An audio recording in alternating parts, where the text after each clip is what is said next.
我们看到中东地区啊，包括驻伊拉克还有叙利亚的美军啊。光是一天就遭到4次的袭击，也可以看到呢，包括当地的美军基地现在已经被变成攻击的目标。而另外驻伊拉克以及驻叙利亚的美军累计在过去一段时间，也就是以巴开战的期间，已经遭到73次的袭击。那当然，美军不是塑胶他们会反击，他们也回炸了，包括叙利亚有很多的军事设施，以及像是机场跑道这样的地方。而另外呢，在黎巴嫩这个地方，也就是像以色列跟黎巴嫩接壤的地方，我们看到真主党也不断的在做军事的攻击，也门也来参与咖，也门攻击机无人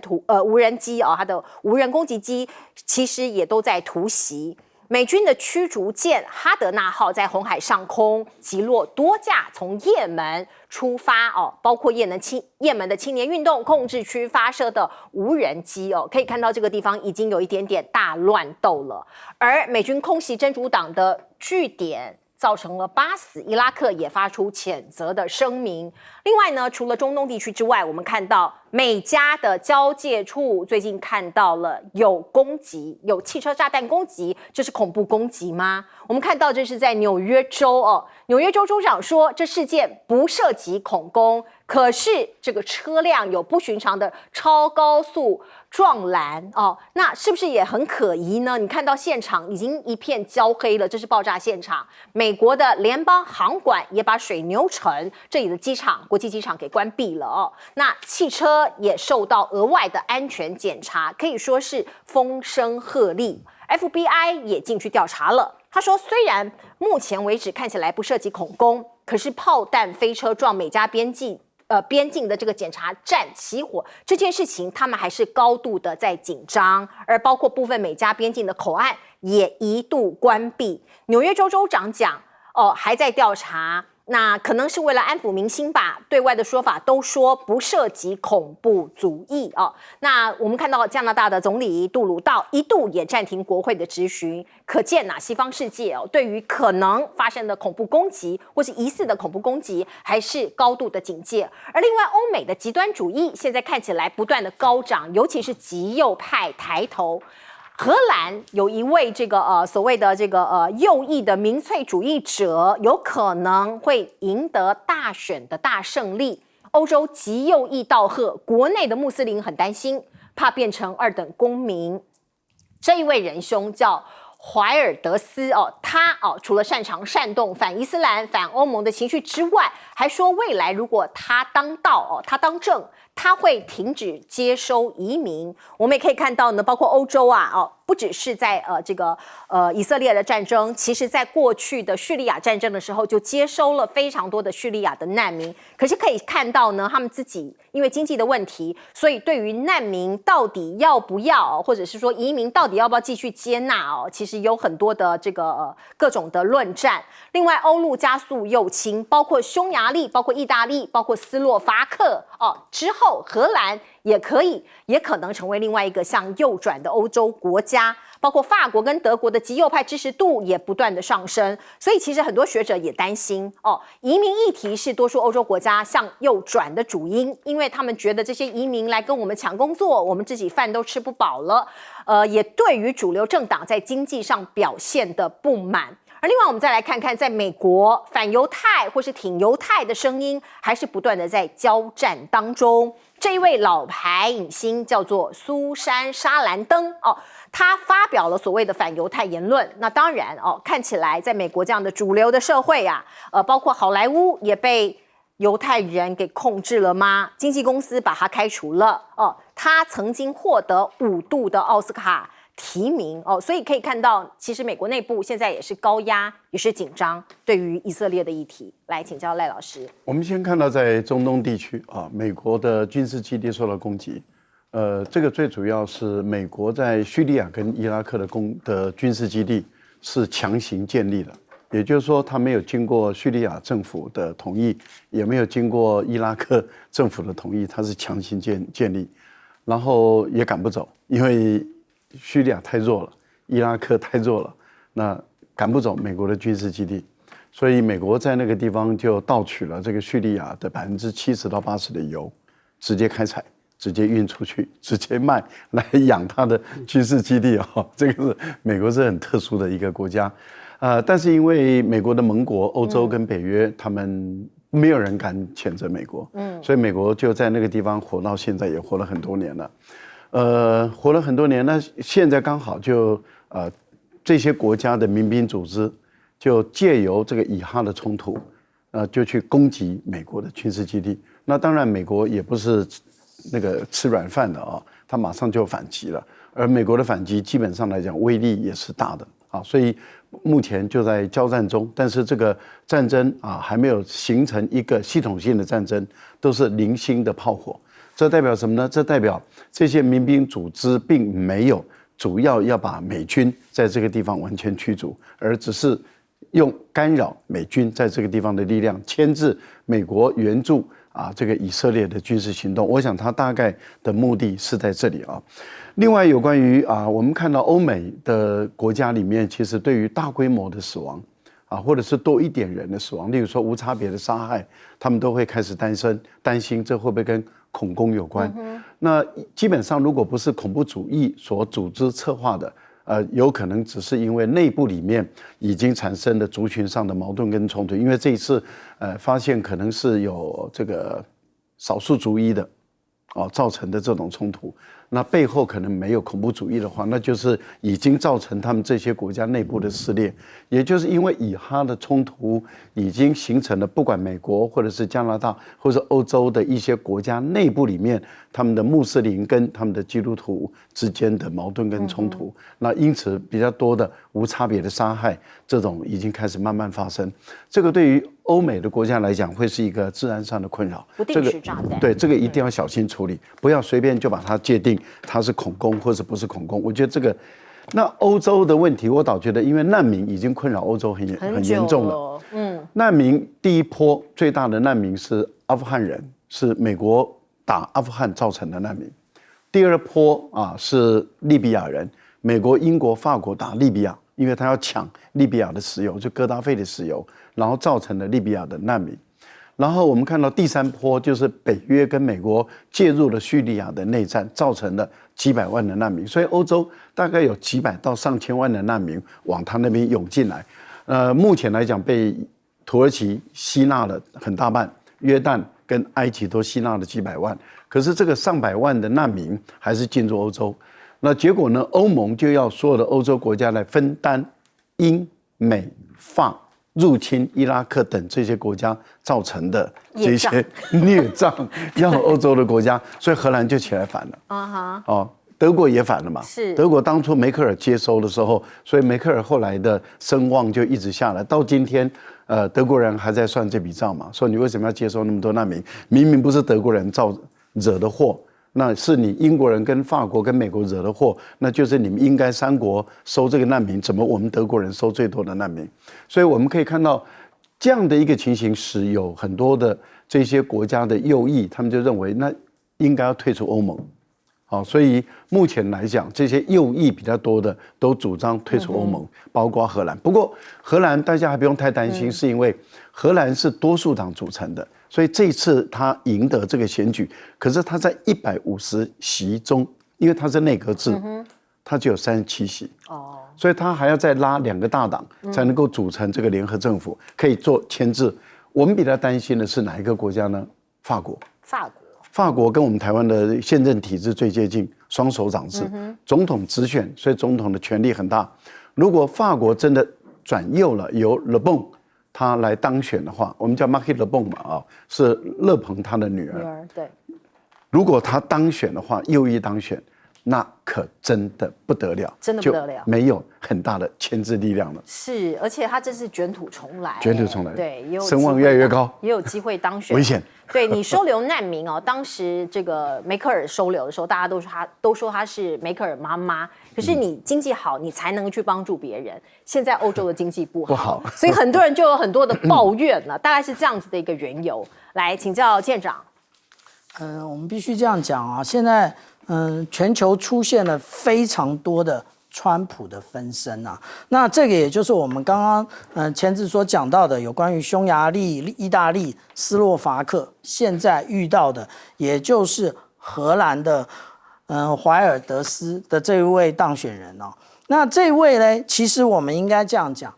最主要的原因，极端主义为什么会变成现在这个样子啊？事实上是因为啊，我们生活形态的改变，再加上呢社会以及我们工作形态的过度分化，加上 social media 的进入，因为 social media 可以让我们遇见不同城市，甚至那个100公里外跟我想法一模一样的人，然后大家就认为原来我们这些人是多数，不，其实你们这些是少数。然后经过了摩擦效应之后，让这一些同温层的人认为他们是主流。再加上啊，为什么是川普嘞？那因为实际上来讲，每个我们刚刚讲到社会形态的改变的时候，当然还包括了产业。美国不断的让它的这一些工业离开到了亚洲来，它自己变成了有关于那个金融的霸主，但是很多人他并没有受过完整的一个大学的教育之后，就变成了什么？白人变成了白垃圾。还记得吗？2021年那个获得那个奥斯卡金像奖的《游牧人生》的这部电影，以及我们在之前在旧金山所看到的这一些无家可归的社会边缘人，其实都是如此而来。然后当这些人如此而来，而且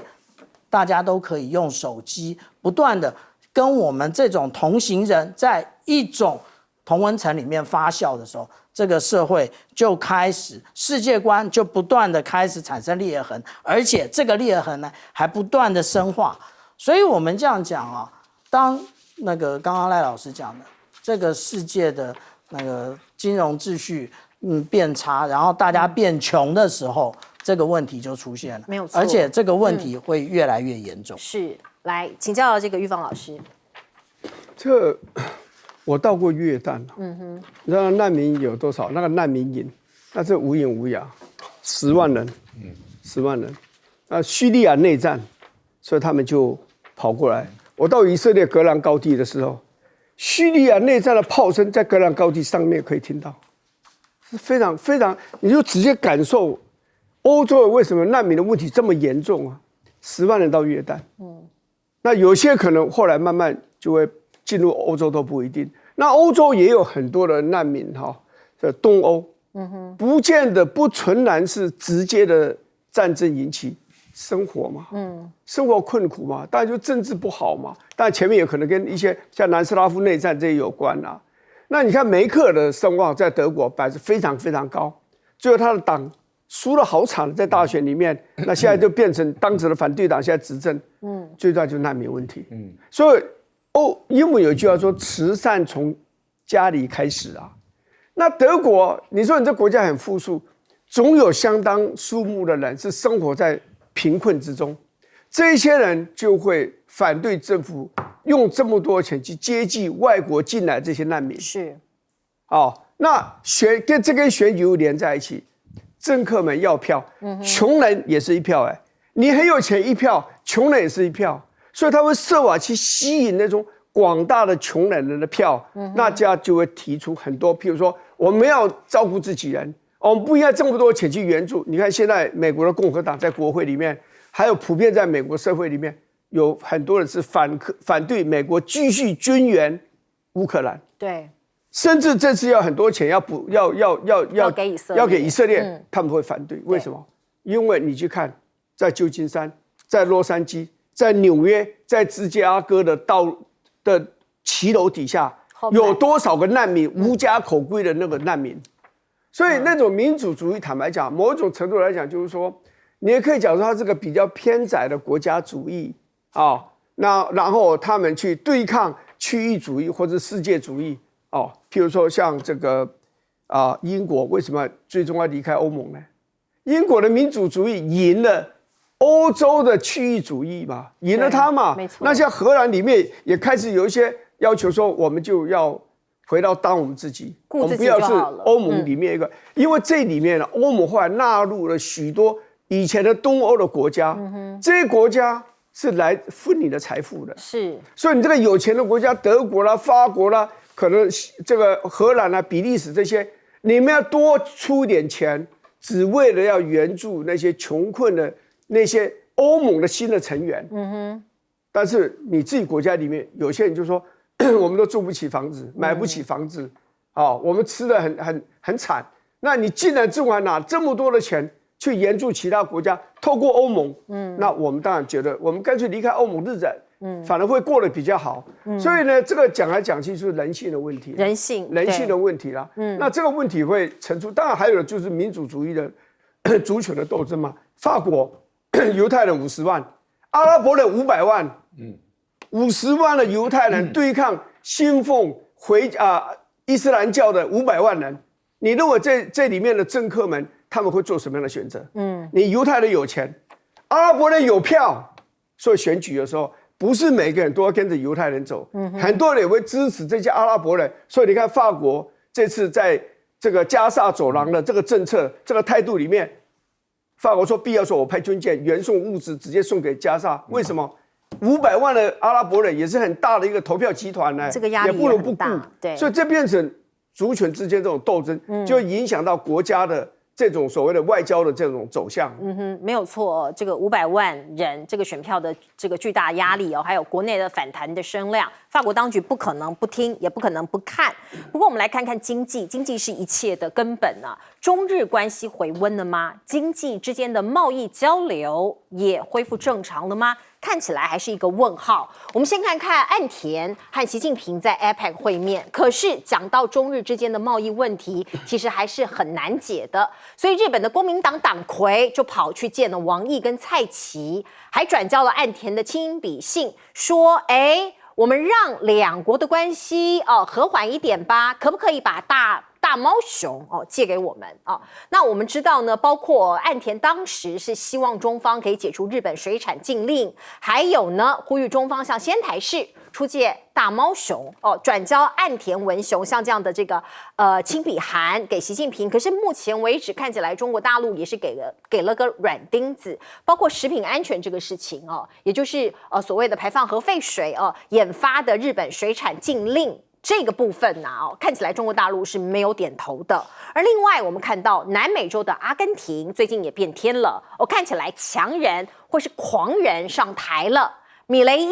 这位新任的这个领导人那当然各国也发给了他贺电，来自中国大陆习近平的贺电也送到了阿根廷。那米雷伊就说感谢习主席的贺函也祝福中国人民幸福安康。可是必须讲，他在大选里头的外交政策主张是希望跟美国加强合作，终止跟中国还有巴西的关系，因为他认为中国你的这个所谓的国家的这个政策，还有像巴西你也靠向中国，所以呢，我跟你这两国我可能未来不再交好。可是呢，像这个贺电一发来，他又给一个很好的回应，所以呢，是不是他对中国的态度还摇摆不定呢？从这一位外长候选人的态度也可以略窥一二。在11月20号的时候，我们看到这一位女性的阿根廷外长的未来的外长的这个人选，她说阿根廷将停止跟中国大陆还有巴西政府的合作。可是仅仅2天之后，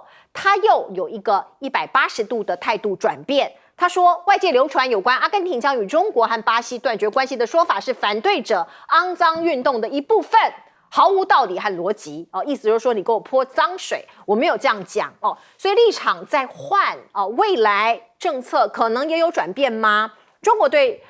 美国的所谓贸易战呢？那现在是不是有缓和的一个可能？我们看到中国大陆商务部发言人他说，希望美方把不寻求打压遏制中国这个承诺化为行动，意思就在讲你只是嘴巴讲，可是行动还是在打压。而另外澳洲跟中国大陆必须讲过去一段时间非常的不好，贸易也停止了，可是现在看起来曙光来了。我们看到呢，中国大陆的商务部说，现在会跟澳洲共同努力，是不是要把所谓的贸易壁垒都拿掉呢？我们看到，包括在 APEC 里头，澳洲的贸易部部长也有这样的要求哦。那可是现在呢，其实都还不确定。不过，《环球时报》先放出了风向球，他的报道说，澳洲的龙虾、葡萄酒有可能或将恢复输入哦，可见还是一个不确定的状况。另外，晶片战的趋势让中国大陆更强大，还是更衰弱？是全面封锁到底有没有效呢？南韩媒体就讲了，长江存储的 NAND 快闪记忆体的这个所谓的技术啊，现在看起来突飞猛进啊，只差南韩2年，所以封锁是失败了吗？包括中国晶片的技术也追上日韩了吗？不断的我们看到中国大陆在买半导体的设备不断的在买，因为全部销往中国大陆有占4成，所以外媒的分析就说，这恐怕有地缘政治的风险，因为中国大陆不断的买这些半导体的设备啊，那利润越来越高，我厂商就会再持续供货给你，所以外媒就担忧全球半导体设备市场向中国倾斜的状况，可能会造成地缘政治的风险。你封锁它，它看起来没有倒，反而还默默的在壮大。来，老师，我就先看一下中日之间的关系哈。这一次中国大陆接待公民党的主席的党魁这个规格是高的那这代表什么？大陆它要缓和改善跟日本的关系是有想法的有愿意的。但是现在的问题是在于说，日本的执政党岸田文雄，很明显的，他这一次是委托这个公民党带着他的亲笔信。可是问题就在于日本会不会是玩2套？那我觉得双方之间是很谨慎的。公民党这次接受到的委托是希望说中国大陆全面这个取消禁止日本的农渔水产品进去中国大陆的这样的一种举措。那大陆的要求很简单，就是说，那你就让我们除了中国以外，还有其他的国家的这些检测科学单位可以进入这个海域这个地方来去进行检查。目前来讲，日本还没有回复。大家在问的一个问题是不是说，如果没有核污染，怕什么检查？那如果今天韩国、中国大陆、俄罗斯，或是菲律宾，或是其他的国家，他们去检测的时候发现有核污染，那你日本还排还是不排？这就是第一个问题嘛。第二个就直接挑战 IAEA， 就是直接挑战联合国的原能委员会。你当初为日本背书是有问题的，因为原能委员会的背书只说我只应日本的要求，只检查2项，就氚跟氖。那其他的铯什么的我都不检查，人家就说哪有这样玩的？你要检查就是所有的放射物质都要检查，你怎么可以应日本的要求只检查那2项？可是很多的资料是告诉你说还有其他的这个放射物质那为什么不检查？所以中国大陆也就对联合国的这个原能委员会的会费只缴1半，让你缺资金在运转这个部分里面，会给这个联合国也会给他施加压力。阿根廷的过去10几年来跟中国的关系，不管左派右派，跟中国的关系都是稳定而友好的。那为什么？相互需要。阿根廷需要中国大陆向他购买这些农产品。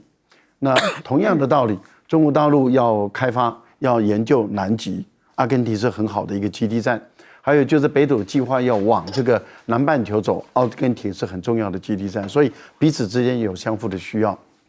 更何况大陆是支持阿根廷对于马岛，就是我们台湾翻译成为福克兰群岛的主权是归属于阿根廷，在这方面都是。结果这一位总统候选人在竞选期间的时候，就莫名其妙的一直批评中国，而且还说他当选以后要断绝跟中国的关系。好，他当选了，这个时候所有人都在问，你要断绝跟中国的关系？他改口了，而且他的外交部部长前段时间还接受媒体的专访，有录音的他都说要断绝他跟这个他要停止跟中国还有巴西的合作，现在一概否认，说没有啊，又翻了。对，他说没有啊，这是一种肮脏的运动，要侮辱我阿根廷跟中国之间的关系，那这个大家就百思不得其解了。就是说，选举的时候你明明有说白纸黑字有录音稿，怎么当选以后一概否认？所以全世界的政客看起来都很像哦。来进一下广告。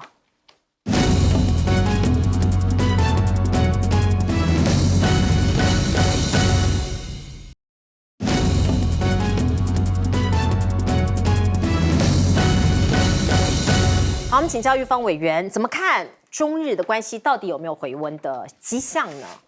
我认为其实双方都想要回温啊，因为双方都是重要的市场，然后这个也是重要的原料或者是产品或半产品的这种输出的国家。其实日本是个保守内敛的一个民族，他们本身都压抑的非常的厉害了，所以他会岸田会亲笔写信，由这个国民党的党魁转交给习近平，说希望能够出借大猫熊，这是不容易的事情的。所以这个是坦白是滴出那个橄榄枝，非常明显，他就是说我想跟你和好。你去看，相对来看，美国的那些熊猫怎么样，对不对？就是一只一只就回对，然后就送回到中国大陆去了嘛，这样。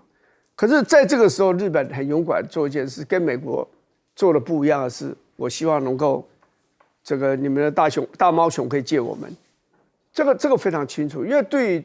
日本来讲，中国大陆这个市场它是绝对不能丢掉的。你不要讲别人那水产嘛，对，中国大陆14亿人口要吃你日本水产，不要讲说别的地方，从北京到天津到上海到广州，你想要吃多少？你如果不能卖到大陆去，你能够卖到香港吗？好，对不对？对，所以这个就是一个非常可以说是最大的一个市场，而且他担心中国大陆如果继续这样做的话，其他国家可能对这个安全的问题、健康的问题也要重视，会跟进。他担心一个骨牌的一个效应啦。不管怎么样啦，在大事情、军国大事上，日本大家不得不跟着美国走了。好，这是日本的另外一个民主性啦。好。但是呢，他是绝对是想要像澳洲一样，想跟中国大陆有所改善关系。你像澳洲，你卖龙虾、卖红酒，你想想看，你可以卖多少到中国大陆去？台湾那时候有说，蔡英文这么说，我们帮忙他买这个红酒。请问你可以买几瓶？游锡堃不是还在立法院说，我们买很多红酒？请问你可以买几瓶嘛？对不对？对不对？你可以要求台湾是一个民主开放社会，你可以要求酒商说，你现在所有国家的红酒都不要买，你就买澳洲的红酒，你做不到嘛？不可以啊！所以对澳洲来讲，它真正最重要，你像它的铁矿砂还有甚至这个还有其他的很多的那种工业的产品这些农产品这些对他们来讲，中国大陆是最好甚至是最近的一个市场嘛。所以这个也就是说，我们刚刚讲民主主义啦，民主主义不见得都是不好的民主主义有时候是变成一个国家不会过分的盲从，他追求自己的国家的利益，所以呢不至于变成说一个世界切成一半，然后大家壁垒分明。这个就是贸易的好处。贸易会抵消很多政治跟军事的影响，让大家认知到说，我需要你，你也需要我，世界会变得比较和平。大家互相需要，就没有战争，然后大家就可以很 peace， 是这样子。来进一下广告。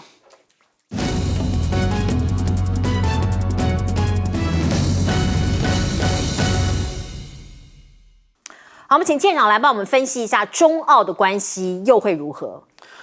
大陆的商务部在昨天他的例行记者会上面，他的发言人谈到2件事第一件事情，他讲的就是有关于美国在进行这种脱钩锻炼以及所谓的去风险其实就会干扰企业正常的投资，以及不符合双方企业根本利益。这个就是刚刚玉芳委员讲到的，贸易的重要性，它可以弭平这一切。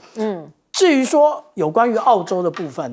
澳洲其实他们的总理艾班尼斯在11月初事实上访问了那个大陆而且在月中的时候，他在 APEC 上面又跟习近平主席会面。其实我们必须要这样讲就是大陆部分啊，他愿意跟澳洲开启共同努力，在平等互利的基础上。至于我们刚刚讲到的这一个演习，就是他们的舰艇通过台湾海峡的事情啊，其实因为我们这样讲，大家都是民选的那个首长。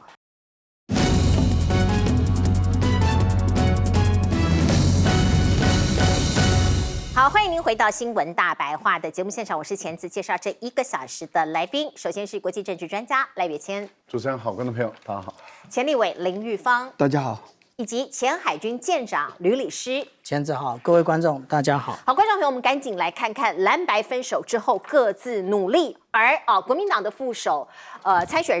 统参选人赵少康说：“这有什么难的？什么事情不难呐？直言把柯文哲的民调打到20%以下，国民党就赢了。”所以这也算是一种弃保的概念呐。观众朋友，我们来看看赵大哥怎么说。他说，照民调来看，赖清德的支持度大概在35%，把柯文哲的支持度打到20%以下，国民党拿到45%就赢了。看起来赵少康跟侯友宜、侯康配这一组，他们信心满满。可是必须讲我们要站在比较中道比较理性的这个角度来分析赖清德依据过往民进党的支持率以及总统大选的过往的支持率加减呐。这一次民进党再怎么弱，可能都会有45%到40%之间。要让民进党跌到40%以下，有一点点比较难。必须讲有难度如果赖清德最后拿到45%，那蓝白之间共享这55%。柯文哲必须，如果你要把它弃掉的话必须要让他10%以下。如果赖清德只拿到40%左右，柯侯共享60%那柯侯其中有一个人要低于15%，另外一个人才有机会赢所以你看到现在已经进行到蓝白不合，进行到弃保赛的部分喽。我们来看看《美丽岛电子报》最新的追踪民调的支持度。赖清德31.4%，侯友宜31.1%，两个人只差0.3%的差距，而柯文哲他掉到25.2%，三咖都成型。必须讲三角都其实现在看都很难看到胜负，只是领先组是民进党以及国民党。赖清德为什么？如果你有注意到曲线这是美丽岛电子报长期在做的。为什么最近它整个雪崩式的下滑？这是真实的民意吗？我们必须要把一个因素加进去，那就是我们看到赖清德下滑的那一个第73波的追踪民调，我们看到那是11月15号。11月15号发生什么事情？那个时候四方会谈在马英九前总统的主持之下，四方会谈说要比民调，检视过往的民调跟之后的民调，所以我们不能排除这是绿色选民怕蓝白整合，故意灌票给侯或是给柯，因为你可以看到很明显赖下滑，那国民党跟柯文哲是往上的所以必须讲从今天3组的副手抵定之后才是正式的选战开始，未来的民调就非常非常的重要了。而另外我们看到民进党有6立委强棒出击台南队挥棒英姿铺，这是来自于自由时报的标题。王定宇拿出这个球棒在挥杆。那我们看到呢，赖清德还是打抗中保台牌他说要推动国防自主这是王定宇，他是厉害的健将，他是厉害的立委，要打抗中保台就必须抓住这个所谓的海鲲号而且呢，你看到民进党打造了护海海鲲号这是他们的启动的辅选计划穿梭在大街小巷意思是要台湾民众告诉大家这是宣示护国的决心。可是网友也不买单，他说海鲲号怎么了？他又怎么吗？他又还没有下水都还没有盖好呢到底是想要传达什么样的意思呢？打抗中牌到底还有没有效呢？我们看到的确两岸在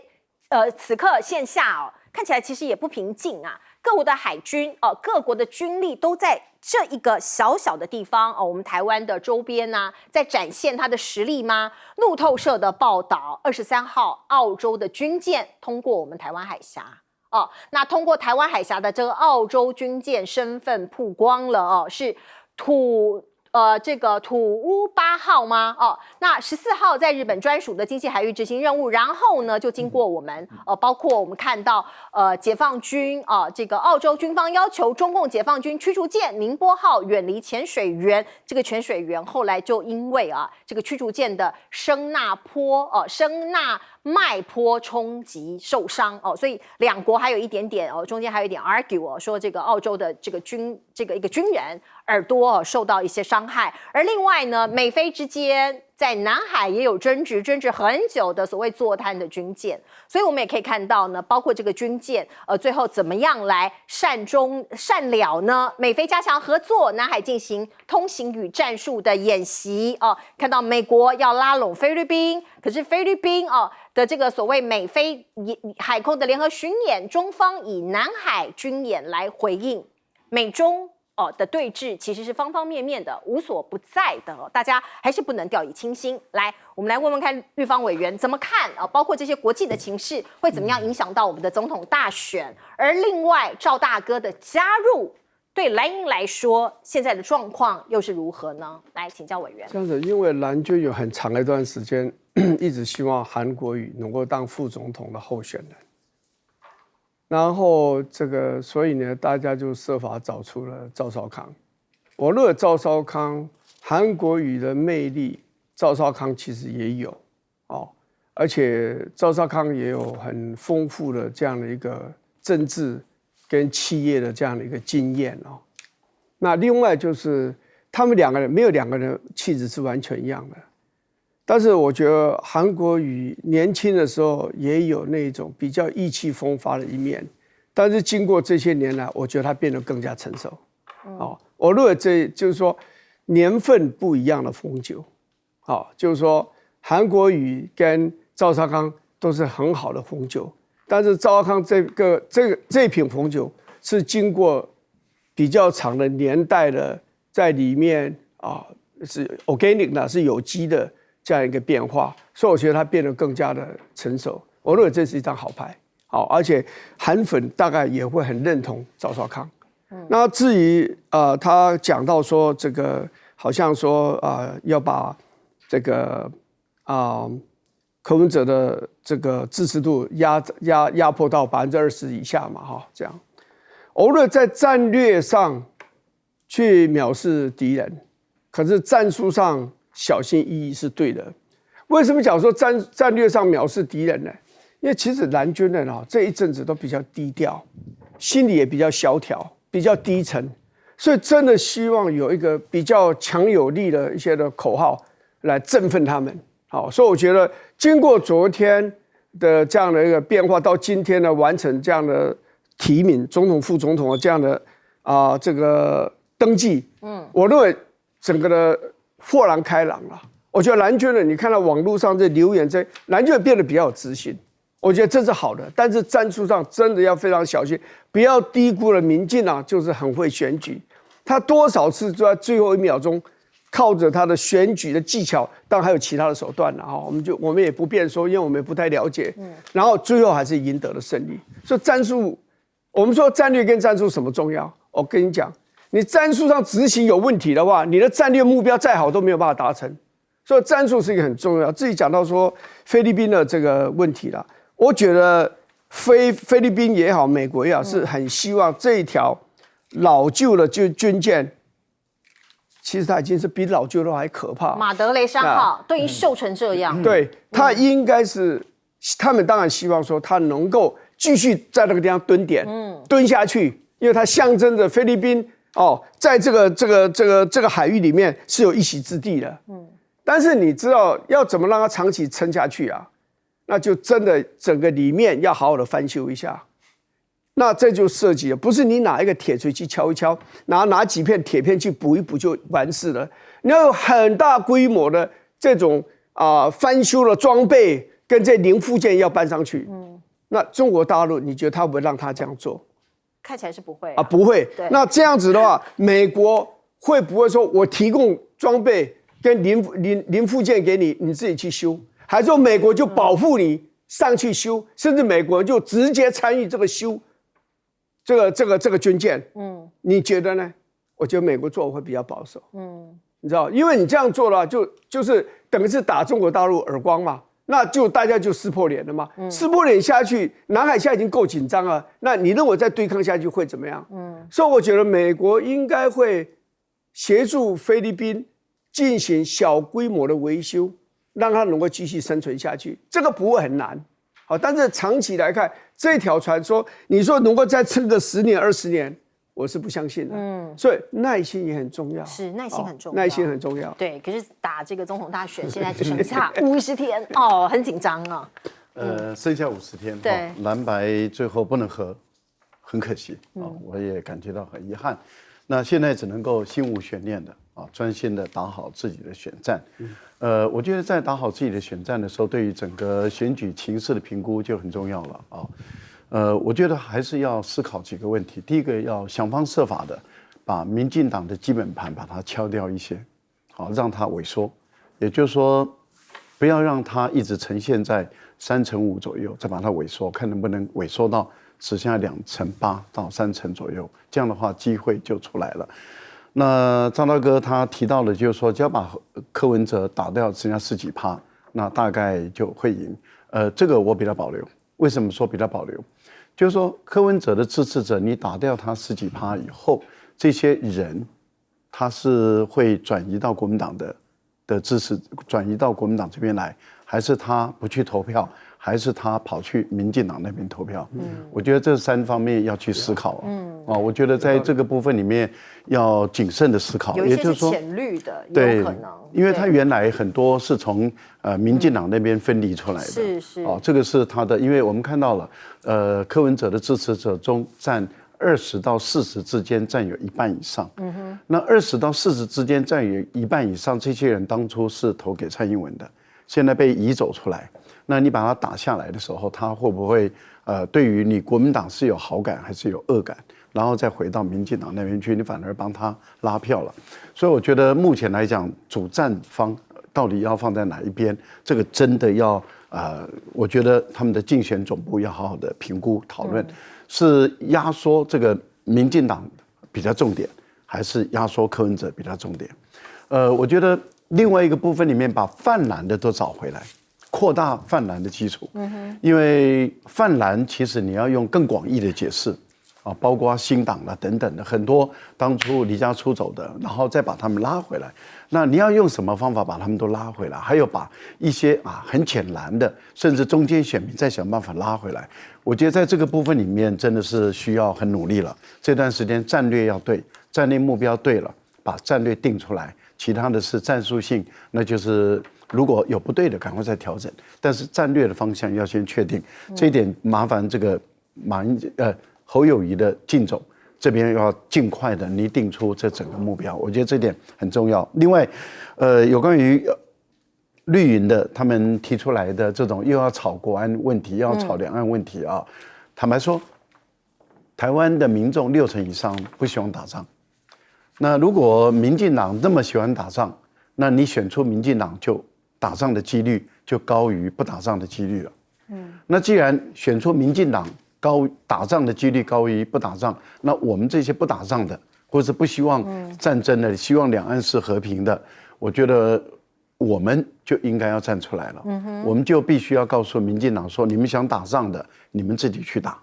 那我们不会给你有权利，也不会给你有机会去挑动两岸之间的紧张局势。我们也要告诉周边的国家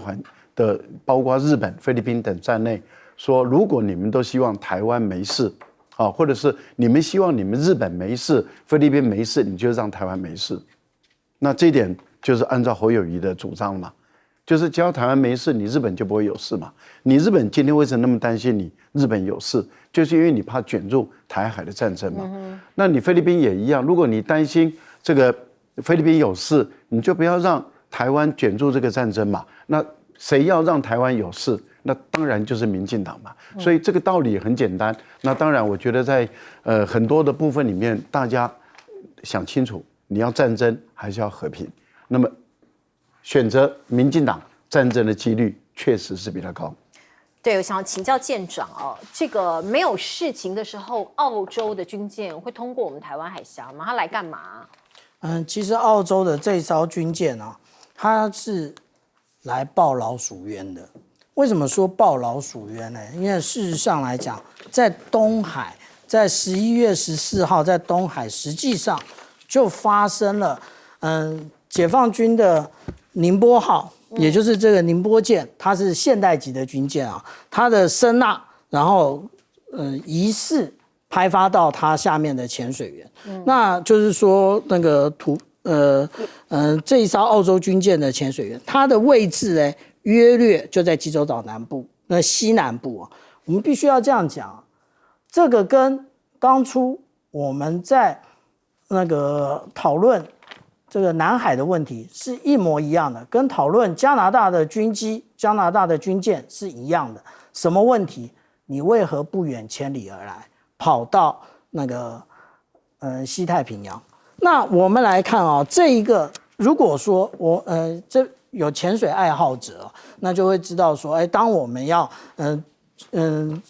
潜水的时候，都会挂特定的旗帜。同样的，那个我们海军呢来做水下工作的时候，也会挂特定的旗帜。而且如果是在海上的话，那会用 Channel 16，也就是海事收发机，告诉周边的船，我下面有潜水员。因为如果要看到旗帜，可能已经拖一段时间，就是可能会来不及，因为声呐可以拍发的距离其实是很远的。那他会用这种方法，就是通知现在在航附近的在航舰艇，甚至现在这个年代已经有 AIS 了，它可以点名一艘一艘的点，就是说，哪一艘船那个我们现在在用那个水下有那个工作人员，那他是说用那个他的车叶搅到渔网啊。车叶搅到渔网这件事情经常会发生啊，可是你明明不是单车船，你需要如此吗？以前你说小舰长，你为什么这样讲？以前我在基隆港的那个前面，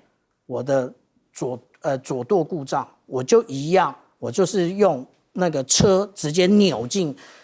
一路扭进基隆港的牛稠港靠好，几乎没有派到小艇。意思是什么？其实这个跟个人传译有关啊，而且所以我们也不用怪来怪去。你澳洲嘞，其实是等于这又是一个机会，什么机会？让澳洲可以跟那个大陆好好的谈一下海上如何的那个